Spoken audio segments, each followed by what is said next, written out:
Abran su Biblia a Juan capítulo 5. Juan capítulo 5.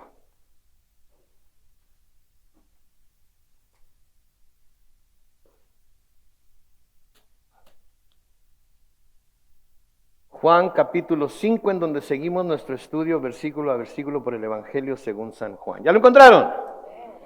Oremos entonces. Bendito Padre Celestial, te damos tantas gracias, Señor, a esta hora por permitirnos una vez más abrir tu palabra.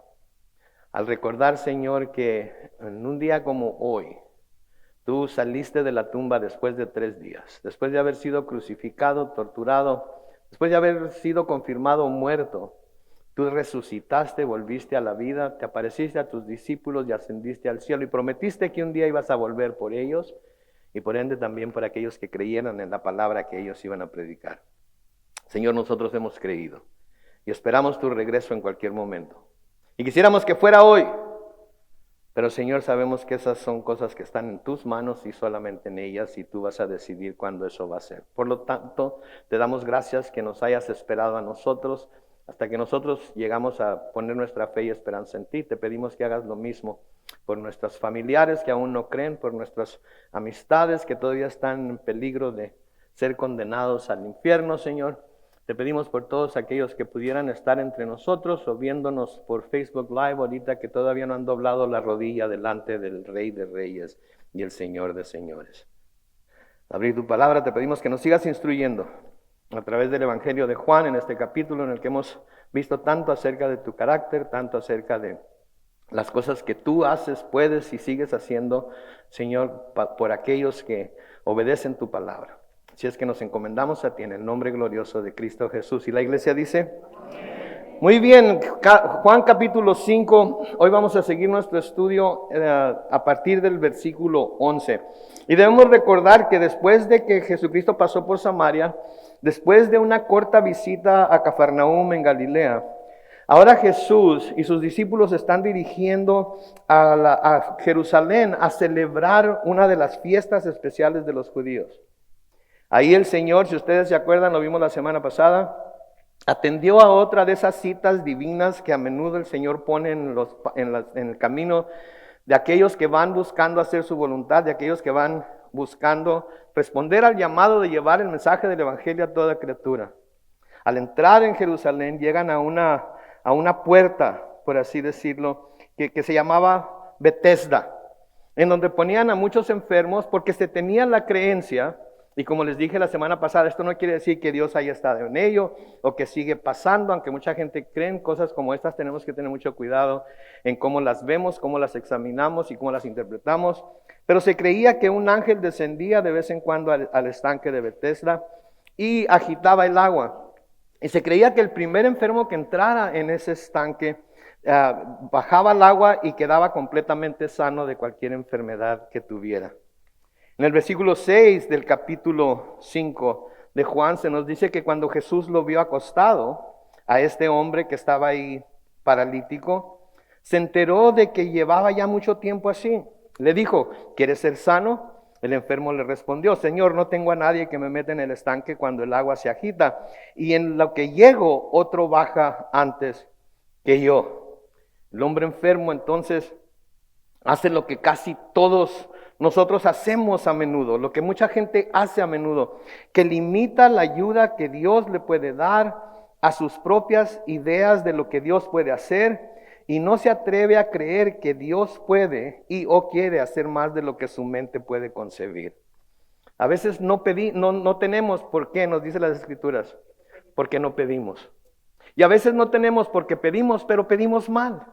Pedimos para nuestros propios deleites, pedimos para nuestros propios intereses, pedimos pensando en nosotros mismos nada más. Entonces el Señor quiere darnos todo lo que necesitamos y más todavía. Pero como nos dice Juan en Primera de Juan, tenemos que pedir de acuerdo a su voluntad. Y para poder saber que estamos pidiendo de acuerdo a su voluntad, tenemos que tener una relación estrecha con Él para que Él pueda revelarnos a través de su palabra y por medio del Espíritu lo que verdaderamente es su voluntad para nuestras vidas. Creo que uno de los problemas que hay entre parejas a veces, y lo mencionan muy a menudo, es la comunicación. ¿Nunca han escuchado eso? La comunicación es el problema más grande que tenemos entre parejas. Y cuando viene una pareja a consejería conmigo y me dicen que su más grande problema es la comunicación, yo pienso y les pregunto, pues, ¿que no se hablan? ¿Que no platican? Porque para mí eso es la comunicación, platicar con alguien. Sí, tener una relación cercana con alguien, preguntarle qué le gusta, qué no le gusta, qué quiere hacer, qué no quiere hacer, cómo le está yendo, cómo no le está yendo, ¿verdad? Y entonces cuando alguien me dice la comunicación es el problema, yo digo, estas personas no se hablan. Si es como muchos hogares, él está viendo la televisión, ella está cocinando, limpiando la cocina, limpiando el baño, correteando a los chamacos, ¿verdad?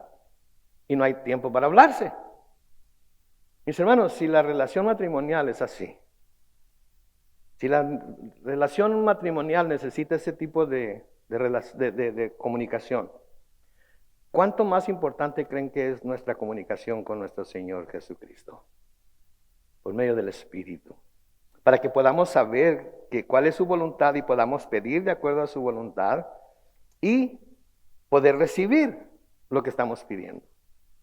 Pero de nuevo, el hombre enfermo limita la ayuda de Dios a sus propias ideas y no se atreve a creer que Dios puede y o quiere hacer más de lo que su mente puede concebir.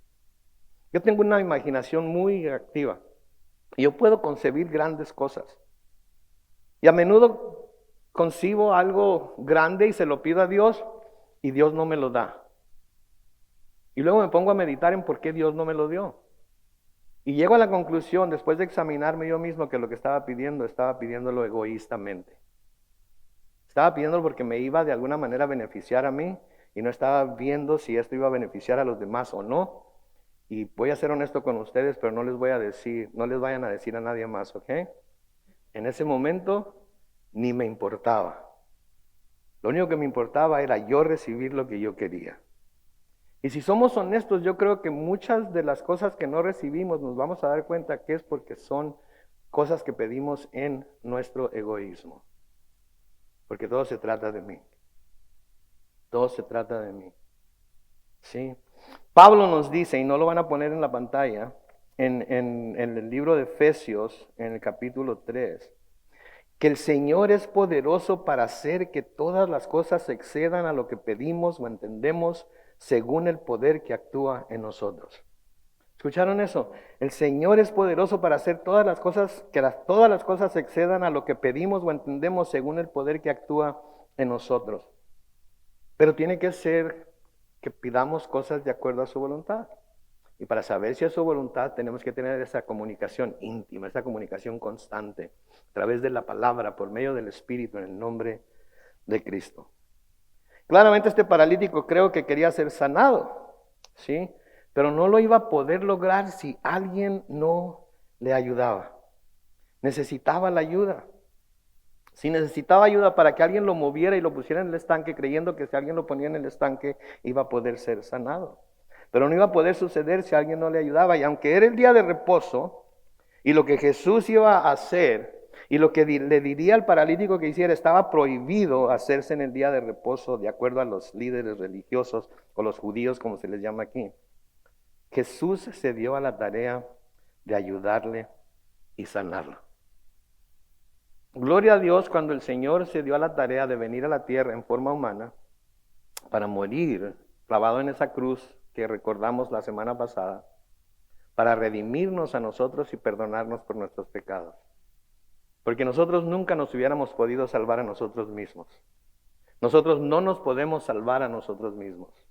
Nadie, por más que quiera, por más que se esfuerce, se puede salvar a sí mismo o sí misma. El único que puede salvar es nuestro Señor Jesucristo. Porque no ha sido dado a los hombres otro nombre por medio del cual puedan ser salvos, excepto el nombre de Jesucristo. Y entonces haríamos bien en escuchar y ver los testimonios que tenemos tanto en las Escrituras como de gente en nuestro entorno que ha sido salva, que ha sido redimida por Cristo, de escuchar lo que Cristo ha hecho por ellos. Ayer estuve en una reunión y se trataba de que cada uno diera un testimonio de lo que Dios estaba haciendo, había hecho en su vida. ¿Sí? Y yo estaba por irme de esa reunión. Pero cuando empezaron con los testimonios no pude más que quedarme y escuchar. Y estaba escuchando uno tras otro, tras otro, tras otro, tras otro. Yo creo que fueron como ¿qué serían? Unos 10 testimonios, yo creo. Y me puse a pensar, me dije a mí mismo, wow, de veras que Dios es maravilloso. Porque todas estas personas, diferente trasfondo familiar, diferente trasfondo cultural quizás, diferente nivel de educación, etcétera, etcétera, en todas sus vidas, Dios ha hecho algo poderoso en ellos. Y me di cuenta de que qué gran testimonio tenemos nosotros para dar al mundo cuando hablamos acerca de lo que Dios ha hecho con nosotros y en nosotros. Lo hemos estado diciendo ya por algún tiempo, pero eso es una de las cosas que como cristianos debemos hacer. Sí, la evangelización es importante, sí, el discipulado es importante, sí, todo lo que hacemos aquí es importante, pero ¿saben qué es lo más importante? Que ustedes vayan y cuenten su testimonio fuera de estas 4 paredes y le digan al mundo lo que Dios ha hecho en y por ustedes. ¿Sí? Entonces, aunque era contra la ley, o de acuerdo a los fariseos y los judíos, que Jesucristo sanara a este paralítico, y que el paralítico hiciera lo que Jesucristo le iba a decir, de todas maneras el Señor se dio a la tarea de ayudarle a sanarlo, y gracias al Señor que se dio a la tarea de venir a salvarnos a nosotros también. Amén. Los versículos 8 al 10 de Juan 5 sigue diciendo, Jesús le dijo al hombre paralítico, levántate, toma tu lecho y vete. Y al instante, noten, aquel fue sanado. Y, como le dijo el Señor, tomó su lecho y se fue. Pero aquel día era día de reposo. Así que los judíos, los líderes religiosos, porque cuando dice los judíos tenemos la tendencia a pensar que es todo el pueblo judío. No era todo el pueblo judío, ¿sí? Era nada más los líderes religiosos que gobernaban en aquel tiempo, ¿sí? Entonces, así que los judíos le dijeron a aquel que había sido sanado, hoy es día de reposo, no te está permitido llevar tu lecho. Noten, parece ser que a los judíos, líderes religiosos, se la pasaban caminando por las calles para ver a quién podían encontrar haciendo lo que ellos habían determinado que no se podía encontrar, para agarrarlos a coscorrones. ¿No es cierto? ¿Qué andaban haciendo? Era el día de reposo, no debían estar en su casa. Era el día de reposo, no debían estar en el templo adorando cuando menos. Era el día del reposo, no debían estar haciendo otra cosa. Pero ¿qué hacen? Parece ser que andan caminando por las calles de Jerusalén buscando a alguien que ande rompiendo la ley, buscando a alguien que ande haciendo algo que ellos consideran que no se debe hacer, para agarrarlos a coscorrones. Mis hermanos, no queremos ser una iglesia de ese tipo. Que nada más andemos buscando a ver quién anda haciendo las cosas como a nosotros no nos gusta, como nosotros no entendemos que debe ser, como nosotros creemos que deberían hacerse, y empezar a juzgar diestra y siniestra. No podemos ser una iglesia religiosa, porque aunque el cristianismo es una religión, no se debe vivir como religión, se debe vivir como relación personal con Dios, cada uno de nosotros. Y si cada uno de nosotros tenemos una relación personal con Dios, y nosotros sabemos de qué fue de lo que nos rescató el Señor, de dónde nos sacó y todo lo que nos ha cambiado, no vamos a tener la energía para andar juzgando a los demás, porque nosotros mismos nos vamos a juzgar, nosotros mismos vamos a cuidar que nosotros mismos estemos viviendo una vida de santidad, sin imponer sobre nadie lo que nosotros pensamos que esas personas deben hacer, porque al fin de cuentas todos somos personas imperfectas, y como dice mi sabia madre, todos tenemos cola que nos pisen. No hay muchos amenes, creo que hay muchos justos aquí entre nosotros. No podemos no podemos nosotros andar como los fariseos señalando a todo el mundo por lo que está haciendo mal. Tenemos que ayudarles a que se acerquen a Jesús y que Jesús los transforme por el poder de su Espíritu Santo, para que ellos y nosotros podamos ser las personas que Él nos ha llamado a ser. Pero estos líderes encuentran a este hombre, a lo mejor sabían que había estado enfermo, de repente los vieron sano. Pero el propósito era, oh my goodness, qué vergüenza. Voy a decir lo que digo cuando le suene el teléfono a algún hermano. Abón llama. Los que son los muy jóvenes no saben de qué estoy hablando. Pero los que son más o menos de mi edad, ¿verdad? 40 y 15 más o menos, sí saben de lo que estoy hablando. I'm sorry. Entonces, no debemos ser como estas personas, finalmente. Sí, tenemos que reconocer, miren nada más lo que pasa a veces, ¿verdad? Y digo, no me puedo molestar ya, si es que si le suena el teléfono, no se preocupe, contéstelo, ¿ok? Contéstelo y hable con la persona que le está llamando, porque ahora ¿cómo voy a decir que no se puede? Cuando menos pensamos, la regamos, ¿no es cierto? Entonces no tenemos el tiempo para andar, ¿por qué es así? ¿Por qué hace esto? ¿Y por qué dice esto? ¿Y por qué se viste así? ¿Por qué? Deje que Dios lidie con él. Deje que Dios lidie con ella. Déjele a Dios lo que únicamente Dios puede hacer. Y usted no se ponga en el lugar de Dios. Entonces, cuando lo ven caminando, llevando su cama, noten lo que dice en el versículo 11. Pero él le respondió, el mismo que me sanó fue el que me dijo, toma tu lecho y anda.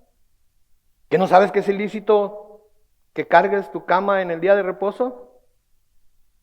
Y él le dice, pues, ¿saben qué? El que me sanó fue el que me dijo que tomara mi lecho y me lo llevara. Él me sanó. Después de 38 años de estar en la condición en la que estaba, este hombre viene y por el poder de su palabra, mírenme, ¿qué esperan que le diga cuando él me dice a mí, levántate, toma tu lecho y anda? ¿Qué querían que le dijera? No, ¿cómo crees? ¿Es día del reposo? Aquí me quedo. Cuando baje el sol, cuando empiece a oscurecer, entonces la tomo y me... No, el Señor Jesucristo que lo sanó le dice, levántate, toma tu lecho y anda. Y el hombre se levantó, tomó su lecho y andó. Anduvo. Ya ven, los estoy calando. Les iba a decir un chiste, pero mejor no se los digo. Él me sanó. Ahí estuve tendido yo por mucho tiempo. Nunca me hubiera podido sanar yo solo. Nadie me ayudaba para meterme al estanque como si eso lo fuera a sanar. ¿Qué esperan que le diga cuando me dice levántate, toma tu lecho y anda?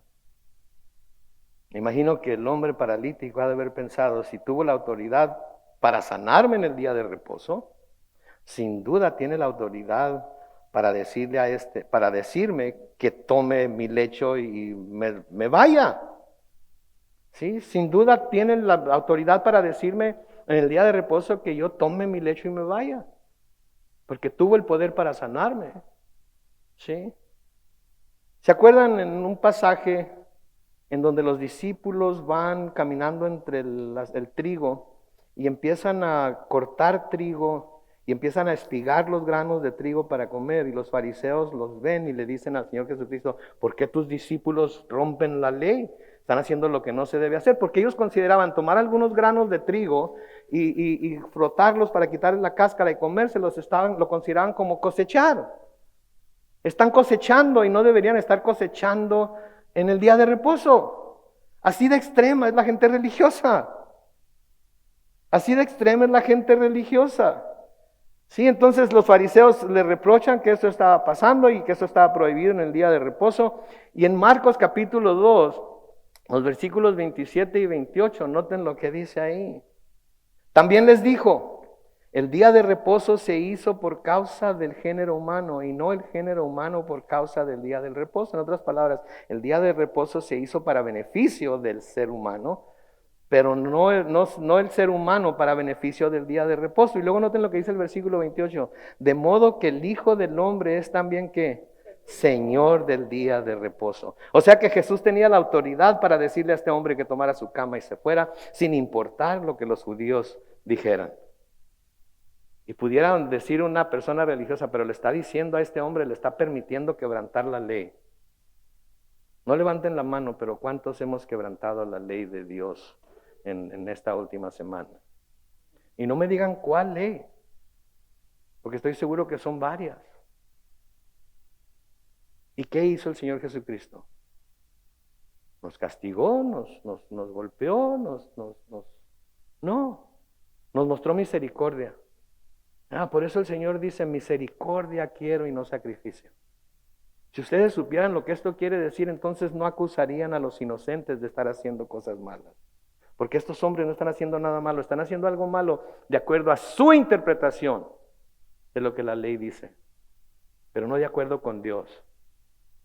¿Sí? Entonces, para que sepan que el Hijo del Hombre es el Señor del día de reposo, entonces yo les permito que hagan lo que están haciendo. Mis hermanos, yo quisiera que le pidiéramos a Dios que nos dé la actitud de este hombre que había estado paralítico durante 38 años. Para que cuando alguien nos pregunte por qué ahora hacemos lo que el resto del mundo considera una locura, lo que el resto del mundo considera algo irrazonable por el Señor. Cuando alguien nos pregunte, especialmente la gente religiosa, que nos pregunte por qué estás quebrantando este mandamiento del Señor, que tuviéramos esa misma actitud de este hombre. Que dijéramos con convencimiento, con convicción y con todo de nuevo. ¿Sabes qué? Porque la palabra de Dios me da permiso para hacerlo. Porque la palabra de Dios me dice que eso es lo que debo hacer. Porque aquel que me sanó, aquel que me salvó, aquel que me abrió los ojos, a través de su palabra me está diciendo que esto es lo que debo hacer. Y a mí no me importa lo que tú pienses, a mí no me importa lo que tú digas, a mí no me importa en qué plan me veas. Yo voy a hacer lo que Dios me dice que haga, porque está primero obedecerle a Dios y luego detenerme a pensar en lo que el hombre puede pensar acerca de mí por obedecerle a Dios. Él me salvó. Él me salvó. Y el que me salvó requiere esto de mí. ¿Qué quieres que haga? Estaba ciego y ahora por Él veo. Estaba perdido y he sido hallado. ¿Sí? Lo menos que puedo hacer es obedecer lo que Él me dice que haga, aunque al mundo no le parezca. Ese es el corazón que debemos tener, porque saben que aquí en este mundo, mientras estemos en este mundo, vamos a estar nadando contra corriente siempre.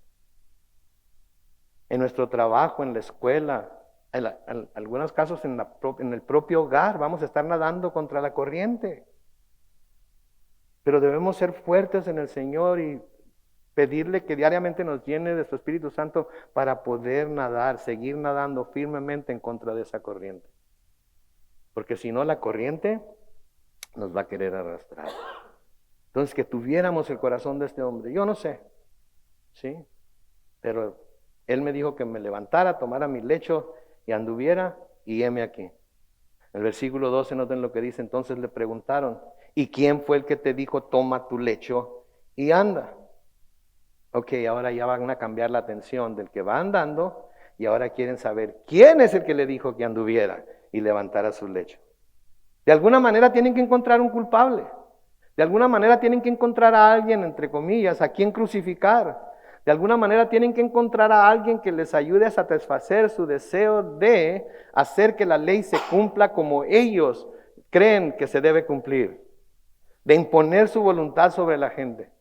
De alguna manera lo tienen que hacer, así es que si no le podemos decir nada a porque él recibió el mandamiento, el mandato de levantar su cama y caminar o irse de la persona que lo sanó, entonces ¿quién fue el que te sanó? ¿Quién? ¿Quién fue el que te lo dijo?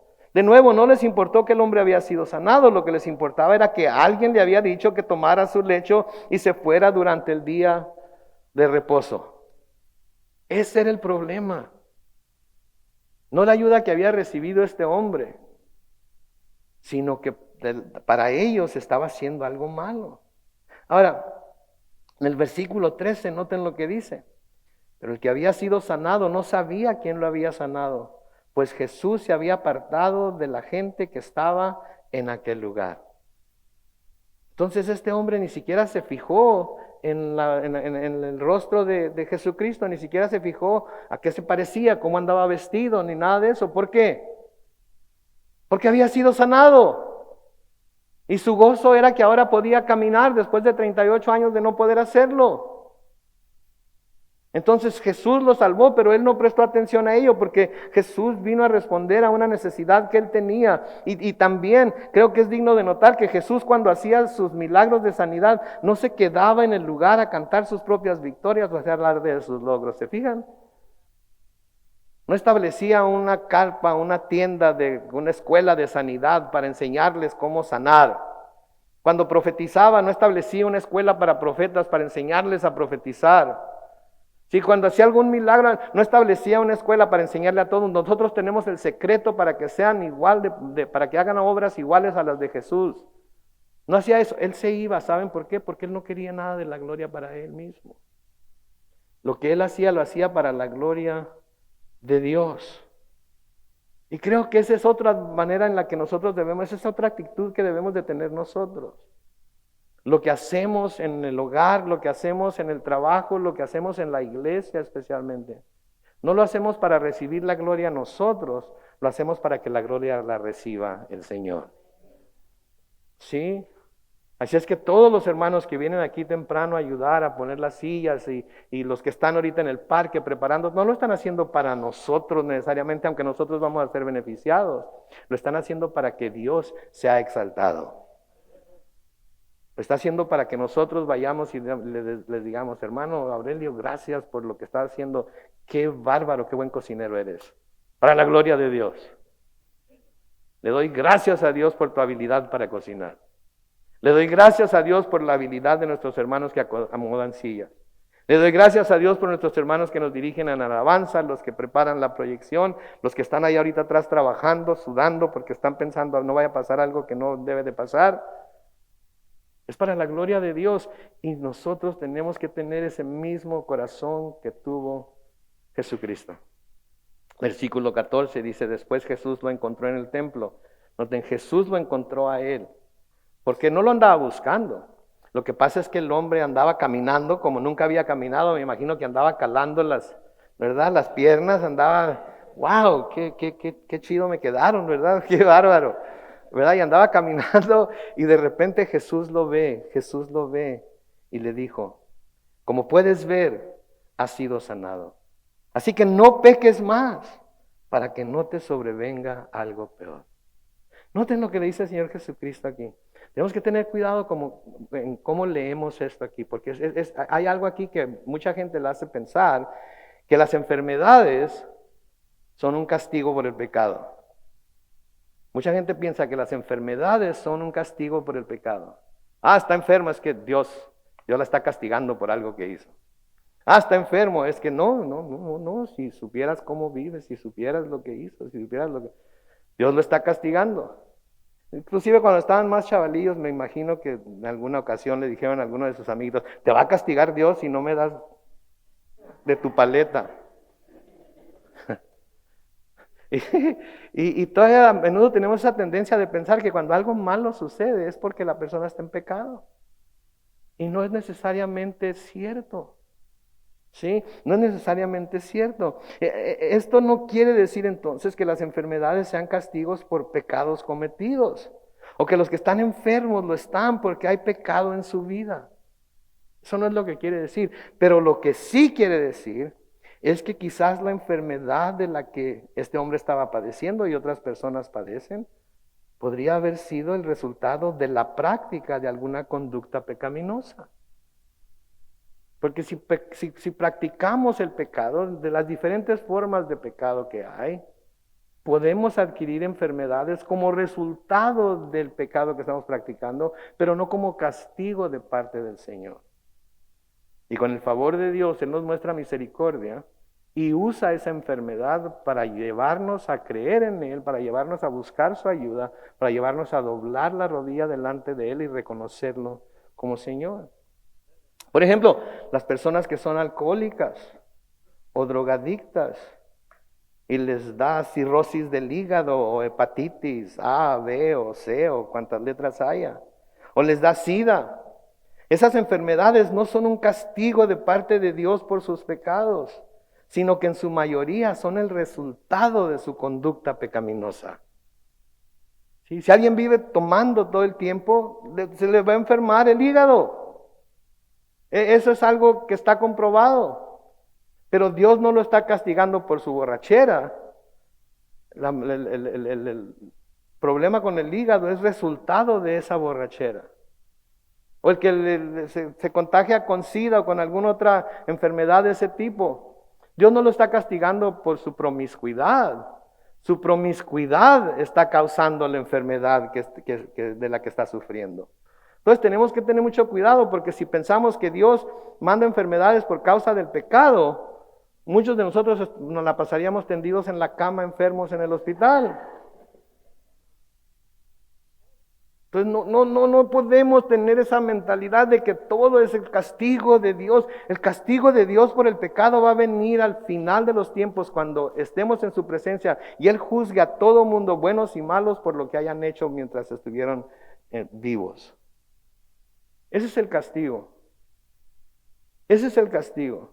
Entonces tenemos que tener mucho cuidado con esa interpretación y con esa manera de ver las cosas. Porque lo que el Señor Jesucristo le está diciendo aquí a este hombre es lo mismo que le dice a la mujer que fue sorprendida en adulterio. ¿Se acuerdan cuando les dice a los hombres que la trajeron para juzgarla, para castigarla, porque fue sorprendida en el mismo acto de adulterio? ¿Se acuerdan?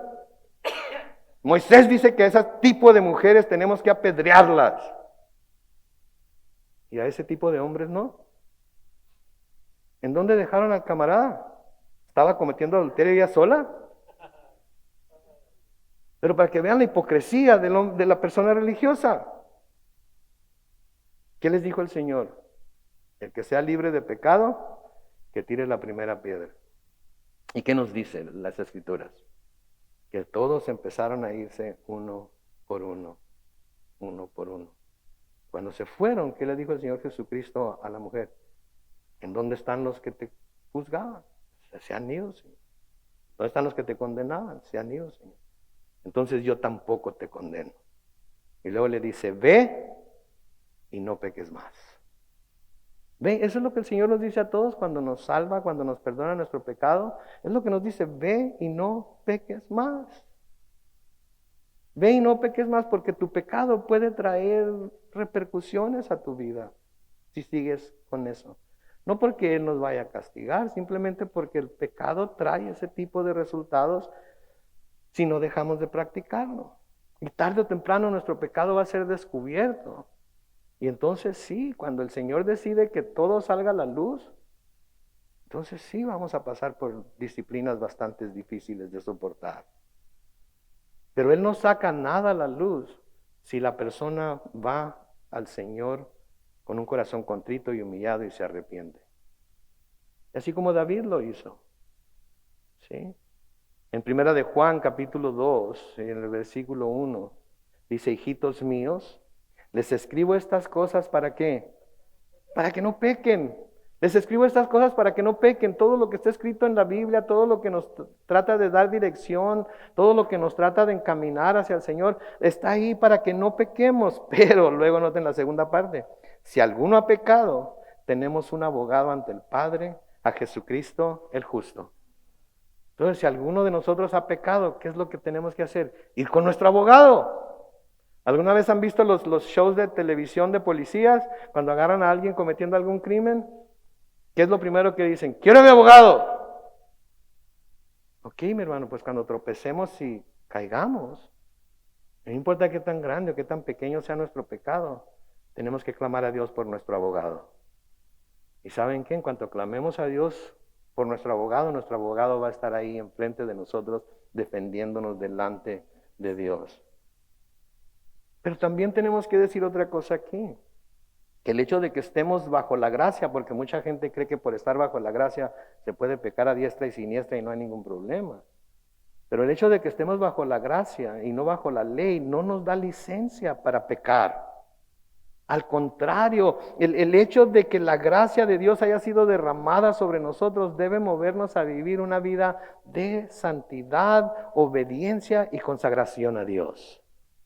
Así como haber sido sanado, así como este hombre paralítico al haber sido sanado y el Señor le dice, levántate, toma tu camilla y vete, y él se levantó, tomó su camilla y se fue. Así nosotros también, el haber recibido la gracia de Dios, el favor inmerecido de Dios, el haber sido derramada su misericordia sobre nosotros, a pesar de lo que habíamos hecho, esto debe movernos a vivir una vida de santidad, obediencia y consagración a Dios. Porque saben que ese tipo de vida es en realidad lo que demuestra que le hemos creído a Dios y y que sabemos que ahora somos criaturas nuevas, hechas a su imagen y semejanza, con el poder del Espíritu Santo morando en nosotros para ayudarnos a vivir de esa manera para Él. Y no tomamos el pecado a la ligera. Nos duele. Nos entristece que hayamos hecho lo que hicimos, que hayamos dicho lo que dijimos, que hayamos pensado lo que nos duele. Porque yo a veces me encuentro diciendo, Señor, ¿cómo es posible que haya podido pensar eso? ¿Cómo es posible que haya tenido... Yo no sé, ¿ustedes sueñan la mayoría de ustedes? Yo a veces sueño y sueños tan... que parecen tan reales y me levanto y digo, ¿cómo es posible que haya soñado eso? Qué bárbaro, soy cristiano, Chihuahua, soy pastor, ¿qué me pasa? Tengo al diablo metido, ¿qué onda? No, somos seres humanos y pecamos aun cuando estamos dormidos. Pero si nos acordamos que en Cristo tenemos un abogado y vamos a Él con un corazón contrito y humillado, Él nos recibe y nos perdona. Y esa es la gloria de tener un Salvador como Jesucristo. ¿Sí? No que no importe lo que hacemos, sino que aun cuando lo hacemos, tenemos el perdón de Dios en Él. ¿Sí? En Romanos 5, los versículos 20 y 21 se nos da la razón por la cual la ley fue introducida a la humanidad o al mundo a través de los judíos. Se dice que la ley se introdujo para que abundara el pecado, pero cuando el pecado abundó, sobreabundó la gracia. Para que así como el pecado reinó para traer muerte, también la gracia reine por la justicia para darnos vida eterna mediante Jesucristo nuestro Señor. Entonces lo que Pablo está diciendo aquí es que lo que era malo delante de Dios era malo, hubiera ley o no hubiera ley. Era pecado con ley o sin ley. Pero que la ley se dio para que el hombre se diera cuenta por medio de lo que la ley decía, que delante de Dios ya estaba condenado. Entonces vemos en la ley, no hagas, y me doy cuenta que lo hago, y entonces me doy cuenta que estoy condenado. Y cuantas veces veo no hagas, y yo me doy cuenta que lo hago, siento la condenación. Pero cuando voy a mi abogado y le digo, Señor, ayúdame porque no sé qué hacer con este cuerpo de muerte, como dice Pablo. Sí, Él intercede por mí, Él me da su perdón, Él me purifica, me limpia y me ayuda a levantarme y seguir adelante. Si entonces la ley aparece, el hombre puede ver claramente de cuántas formas está ofendiendo a Dios. Y Dios dice, ¿sabes qué? Mi gracia es suficiente para perdonar cualquier infracción a la ley que hayas cometido. ¿Y saben qué fue lo que logró eso? La muerte de Jesús en la cruz. Es lo que hace posible que podamos ser perdonados y redimidos. Noten lo que dice Pedro en 1 de Pedro capítulo 2, los versículos 15 y 16. La voluntad de Dios es que ustedes, ¿qué hagan? Practiquen el bien. ¿Para qué? Para que así hagan callar la ignorancia de la gente insensata. Hagan uso de su libertad, pero no la usen como pretexto para hacer lo malo, sino para servir a Dios. Dios no nos hace libres del pecado para que volvamos a servir al pecado. Dios no nos libra de la muerte para que volvamos a servir a la muerte. Dios no nos libera de nuestras malas costumbres y de nuestras malas maneras de vivir para que volvamos a ello. Nos libera de todo ello para que ahora podamos servir libremente a Dios. Para que ahora seamos libres para servir a Dios. En la capacidad que Él nos llame y en la capacidad que Él nos prepare con los dones que Él nos ha dado, ahora somos libres para servir a Dios. Si usamos nuestra libertad para cualquier otra cosa que no sea el servir a Dios en donde quiera que nos desenvolvamos, estamos usando nuestra libertad en una forma para la cual no fue diseñada. Pero pastor, es que pues yo no le sirvo a Dios, pero yo no hago nada. Pues a lo mejor ese es su problema, que no hace nada. No hace nada. Dios no nos salvó para estar sentados en la banca, por así decirlo. Dios nos salvó para que le entremos al juego. Tengo futbolistas apasionados aquí, pero que son apasionados, que cuando van a un juego quieren jugar, no importa qué tan, ¿sí? ¿Qué tal a todos esos futbolistas apasionados? ¿Qué tal que los llaman a jugar en un equipo de primera división? Ok, ¿qué tal? Y luego cuando llegan al equipo, el entrenador los sienta y no los mete a jugar nunca. Si en realidad son apasionados por el fútbol, no van a quedarse sentados. O sea, ¿sabes qué? Si no me vas a usar, si no me vas a poner a jugar, yo me voy a otro equipo en donde sí me pongan a jugar. Mis hermanos, en el equipo de Dios, en el equipo de Jesucristo, todos tenemos que entrarle a la cancha de juego. Todos tenemos que entrar y a todos nos ha dado los talentos que necesitamos para poder entrarle al juego. Sí, pero lo que pasa es que a veces nos gusta la banca.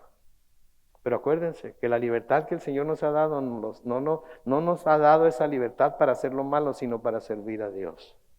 Versículos 15 y 16, noten lo que dice. Aquel hombre se fue y les hizo saber a los judíos que el que lo había sanado era Jesús. En otras palabras, cuando Jesús lo encuentra, le dice, cuídate para que ya no peques, para que no te vaya a pasar algo peor, etcétera, etcétera. Se da cuenta de que él fue el que lo sanó. Entonces deja a Jesús y va con los judíos, los líderes religiosos, que lo había, y va y le hace saber a los líderes religiosos que Jesús era el que lo había sanado. Versículo 16. Y por eso los judíos lo perseguían y procuraban matarlo, porque hacía esto en el día de reposo. ¿Nunca han oído el dicho, ninguna buena obra se queda sin ser castigada? El Señor había sanado a alguien que había estado enfermo por 38 años. El Señor le estaba dando gloria a Dios por medio de la sanidad que hizo. ¿Y qué quieren hacer estos hombres con el Señor?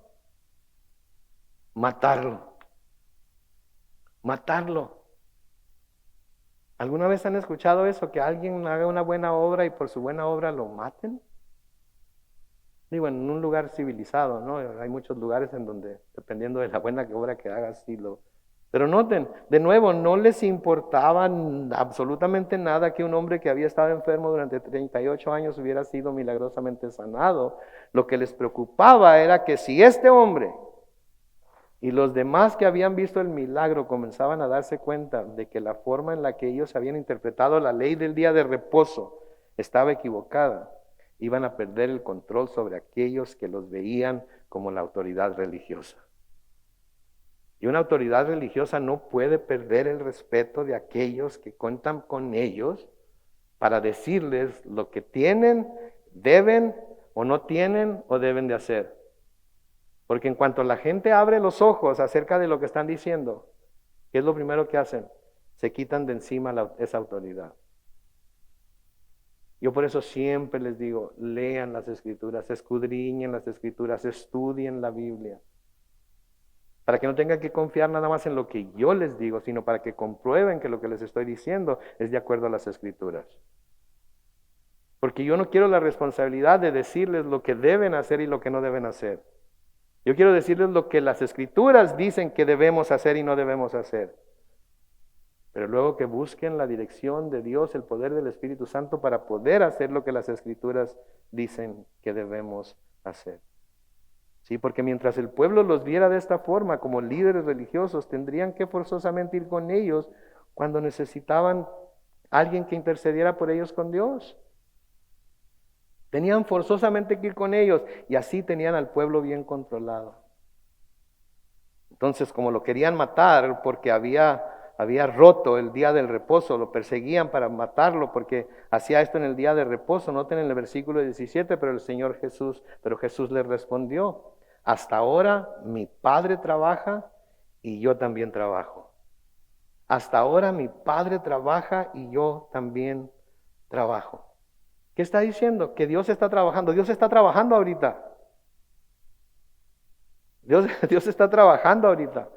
Como dice el hermano, está trabajando en nosotros, con nosotros, pero está trabajando de muchas otras formas también. Ahorita el Señor se está moviendo en los corazones de algunas personas. Y ese es el trabajo del Señor en la persona del Espíritu Santo. Sí, pero lo que Jesús les está diciendo aquí es que Él simplemente está siguiendo el ejemplo de su Padre. Él, el Padre, en este mismo momento les está diciendo, está trabajando. El Señor está gobernando sobre todo el universo ahorita, ¿no es cierto? Está moviéndose a favor de los que lo buscan con un corazón limpio, ¿no es cierto? ¿Sí?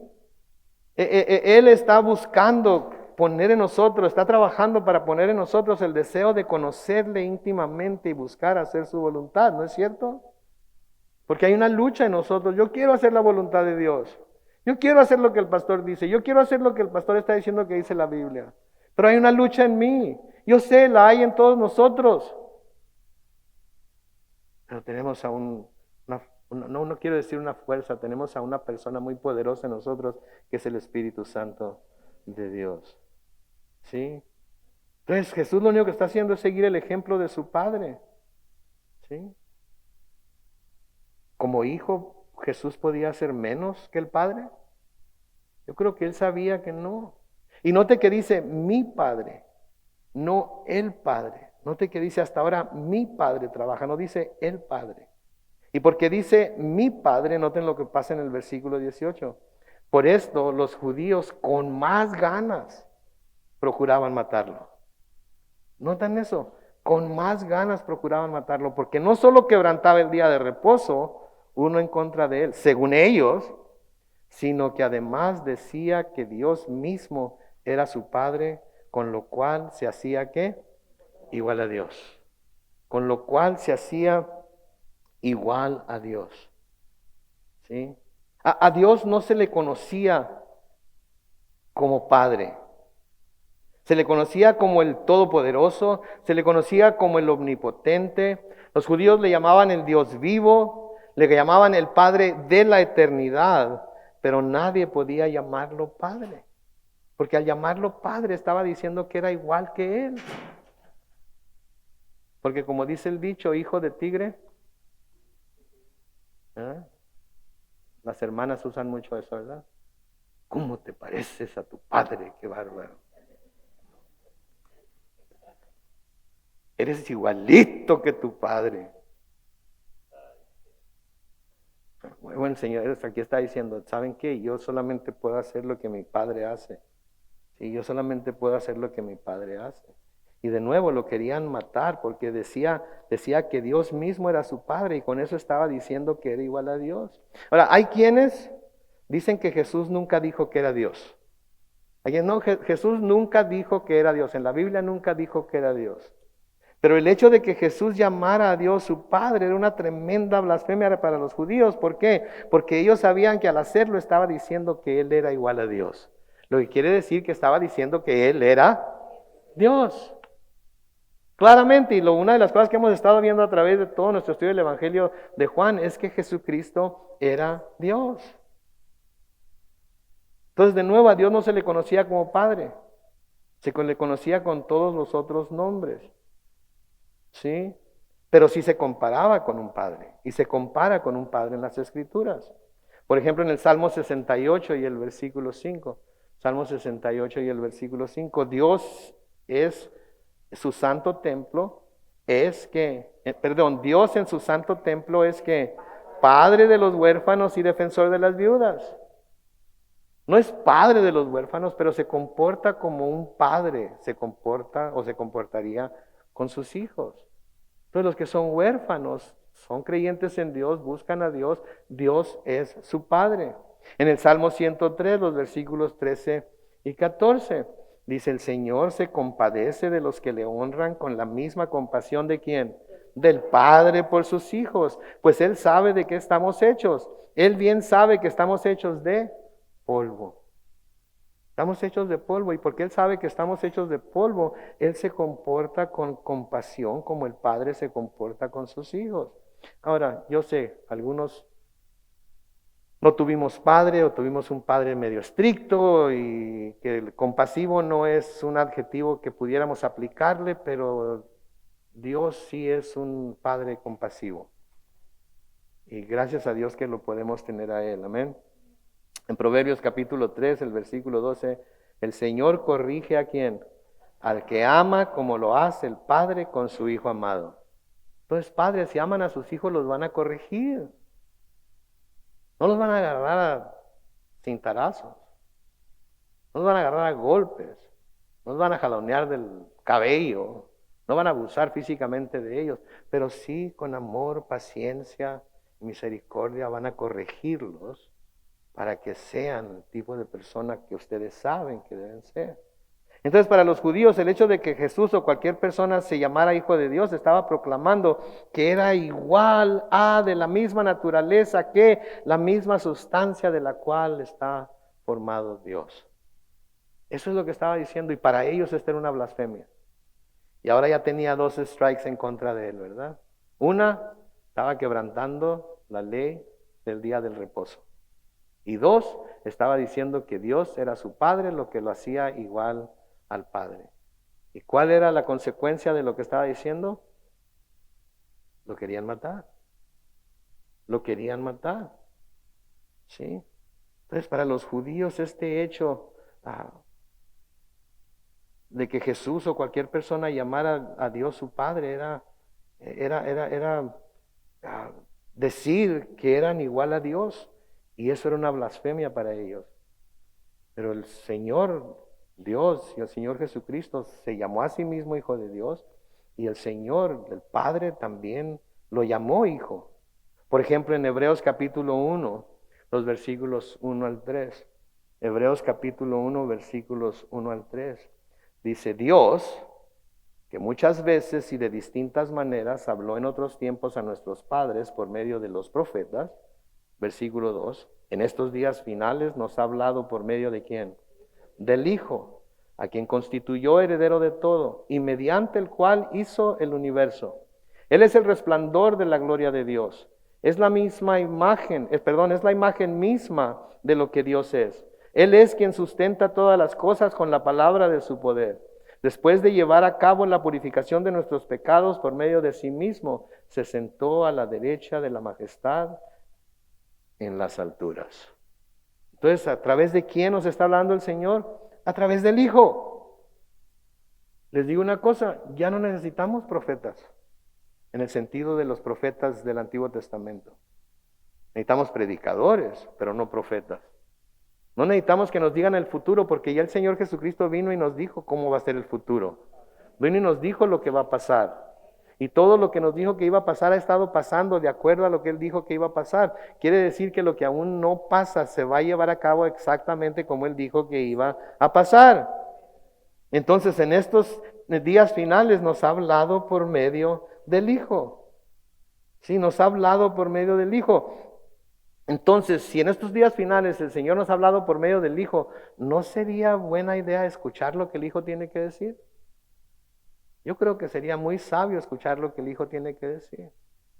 Hay Biblias que tienen las palabras de Jesucristo en color rojo. Son las puras palabras de Jesucristo en color rojo. Cómprese una de esas Biblias y lea nada más las palabras en color rojo. Y vea lo que le dicen. Y vea si está viviendo de acuerdo a lo que las palabras de letra roja están diciendo que debe vivir. No le estoy diciendo que se olvide de todo lo demás, pero si vamos a escuchar al Hijo, esas son las palabras que el Hijo nos ha dejado dichas. Y son suficientes para conocer la verdad, y la verdad nos hará libres.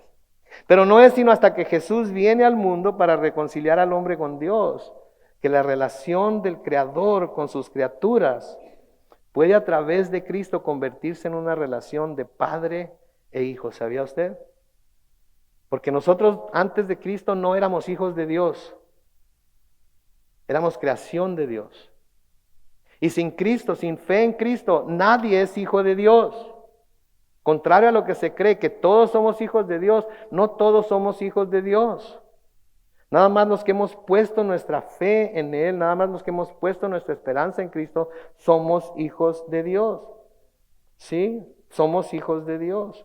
Pero ¿fue por qué? Porque Jesucristo vino al mundo, vino a reconciliar al hombre con Dios, y la relación de creador con sus criaturas ahora se convierte en una relación de padres e hijos. Noten lo que dice en Colosenses capítulo 1, versículos 15 al 20. Él es la imagen del Dios invisible, el primogénito de toda la creación. En Él fue creado todo lo que hay en los cielos y en la tierra, todo lo visible y lo invisible, tronos, poderes, principados y autoridades. Todo fue creado por medio de Él y para Él. Él existía antes de todas las cosas, y por Él se mantiene todo en orden. Él es la cabeza del cuerpo, que es la iglesia. Él es el principio, el primogénito de entre los muertos, para tener la preeminencia en todo. porque al Padre le agradó que en él habitara toda plenitud. Noten, versículo 20, y por medio de él que reconciliar consigo todas las cosas, tanto las que están en la tierra como las que están en los cielos, haciendo la paz mediante la sangre de su cruz. Porque Él vino a reconciliarnos con Dios y porque nosotros ponemos nuestra esperanza y nuestra fe en Dios, ahora podemos llamarnos hijos de Dios. Y yo quiero pensar que todos los que estamos aquí somos hijos de Dios. Yo quiero pensar que todos los que nos están viendo por Facebook Live son hijos de Dios. Que todos los que nos están viendo por YouTube son hijos de Dios. No porque se creen hijos de Dios, sino porque han puesto su fe y su confianza en el sacrificio de Cristo y lo han recibido. Y a los que lo recibieron, nos dice Juan en el capítulo 1 de Juan, a los que lo recibieron les dio la potestad de ser hechos hijos de Dios. Romanos capítulo 5, los versículos 8 al 11. Romanos capítulo 5, versículos 8 al 11. ¿Qué nos dice ahí? Pero Dios muestra su amor por nosotros en que cuando aún éramos pecadores, Cristo murió por nosotros. Con mucha más razón, ahora que ya hemos sido justificados en su sangre, seremos salvados del castigo por medio de Él. Porque si cuando éramos enemigos de Dios fuimos reconciliados con Él mediante la muerte de su Hijo, mucho más ahora que estamos reconciliados seremos salvados por su vida. Y no solo esto, sino que también nos regocijamos en Dios por nuestro Señor Jesucristo, por quien ahora hemos recibido, ¿qué? La reconciliación. Estamos reconciliados con Dios. Podemos entonces entablar esa relación padre e hijo. Por eso decimos Padre nuestro. Por eso podemos referirnos a Él como Abba, como los judíos. Podemos llamarle Padre con confianza. Porque por la fe en Cristo, los creyentes tienen la potestad de ser hechos hijos de Dios también. Juan capítulo 1, versículos 12 y 13 dice, pero a todos los que la recibieron hablando de la palabra o del verbo, a los que creen en su nombre les dio la potestad de ser hechos hijos de Dios, los cuales no son engendrados de sangre, ni de voluntad de carne, ni de voluntad de varón, sino de Dios. ¿Qué quiere decir? Que nosotros los creyentes somos hijos de Dios por voluntad de Él. Porque Él así lo quiere. Y nadie puede contradecir esa voluntad. Así es que cualquiera que nos pregunte si somos hijos de Dios, porque saben que somos creyentes, claro que sí soy hijo de Dios. Y no solamente soy hijo de Dios, sino miren lo que dice Pablo en Romanos 8, 14 al 17. Porque los hijos de Dios son ¿quiénes? Todos aquellos que son guiados por el Espíritu de Dios. Y a propósito, los únicos que tienen el Espíritu Santo de Dios viviendo en ellos son los que han creído en Cristo, el unigénito Hijo de Dios. Porque los que no han creído, el Espíritu Santo puede tratar de convencerlos de creer, pero si no quieren creer, no van a creer, y si no creen, no van a recibir el Espíritu Santo, y si no reciben el Espíritu Santo, no son hijos de Dios. Versículo 15 sigue diciendo, pues ustedes no han recibido un espíritu que los esclavice nuevamente al miedo, sino que han recibido un espíritu de adopción, por lo cual clamamos Abba, Padre. Noten el versículo 16. El Espíritu mismo da testimonio a nuestro espíritu de que somos ¿qué? Hijos de Dios. Y luego échense este trompo a la uña, versículo 17. Y si somos hijos, somos también herederos, herederos de Dios y coherederos con Cristo, si es que padecemos juntamente con Él, para que juntamente con Él seamos glorificados. ¿Se dan cuenta ustedes? ¿Qué merecemos de parte de Dios en realidad? ¿Qué merecíamos de parte de Él? No somos dignos de recibir nada de parte de Dios. Sin embargo, por amor envió a su Hijo unigénito, para que todo aquel que en Él cree no se pierda, mas tenga vida eterna. Y por la fe en Él, ahora se nos ha dado la potestad para ser llamados hijos de Dios. Y no solamente somos hijos de Dios, sino que somos herederos de Dios. Y cuando somos herederos de Dios, somos herederos de todo lo que Él tiene. ¿Cuánto de la tierra y del universo es de Él? Quiere decir que va a ser nuestro un día. Pero no solo eso, somos herederos de Dios y coherederos con Cristo. Lo mismo que va a recibir Él, vamos a recibir nosotros. ¿Se les hace justo eso? ¿Se les hace que está bien? En nuestra mente finita no está bien, ¿verdad? Porque nosotros estamos acostumbrados a la justicia. El que la hizo la tiene que pagar. Gloria a Dios que ninguno de nosotros somos Dios, ¿verdad? Porque Él no la hizo, pero Él la pagó. Él no la hizo, pero Él la pagó. Y nosotros estamos agradecidos por ello, ¿verdad?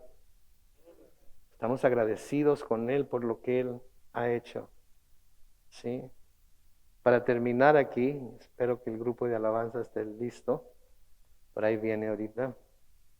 Para terminar aquí, vamos a leer lo que dice Primera de Juan, capítulo 3, los versículos 1 al 3. Noten lo que dice. Miren cuánto nos ama el Padre. Miren cuánto qué. Cuánto nos ama el Padre. ¿Qué es lo que nos ha concedido? Nos ha concedido ser llamados ¿qué? Hijos de Dios. Y luego lo afirma, y lo somos. El mundo no nos conoce porque no lo conoció a Él. Amados, ahora somos hijos de Dios. Y aún no se ha manifestado lo que hemos de ser. Pero sabemos que cuando Él se manifieste, seremos semejantes a Él, porque lo veremos tal como Él es. Y todo aquel que tiene esta esperanza, ¿qué es lo que hace?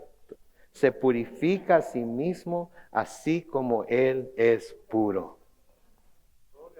Dios lo dice, yo lo creo y lo pongo en práctica.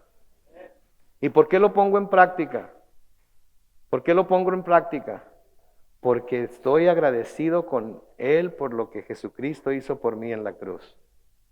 Estoy agradecido con Él por lo que Jesucristo hizo por mí en la cruz. Eso fue lo que recordamos esta semana pasada, que Jesucristo murió en la cruz por todos y cada uno de nosotros, por todos y cada uno de los que estamos aquí, por todos y cada uno de los que nos están viendo. Él murió por nosotros en la cruz. ¿Y por qué lo hizo? Por su infinita gracia, por su infinita gracia. Así es que vamos a orar y vamos a cantar ahorita un canto que nos recuerda de esa gracia y espero que todos estén listos. Si no, la cantamos a capela, ¿qué les parece? ¿Sí? Oremos pues. Bendito Padre Celestial, te damos gracias, Señor, en esta mañana todavía, por tu amor y tu misericordia, por esa gracia infinita que nos has mostrado a través de tu Hijo Jesús. Te damos gracias, oh Dios, porque eres bueno, para siempre es tu misericordia. Y Señor, hemos podido ver hoy, Padre Santo, en realidad el contraste en lo que es la religiosidad y la gracia.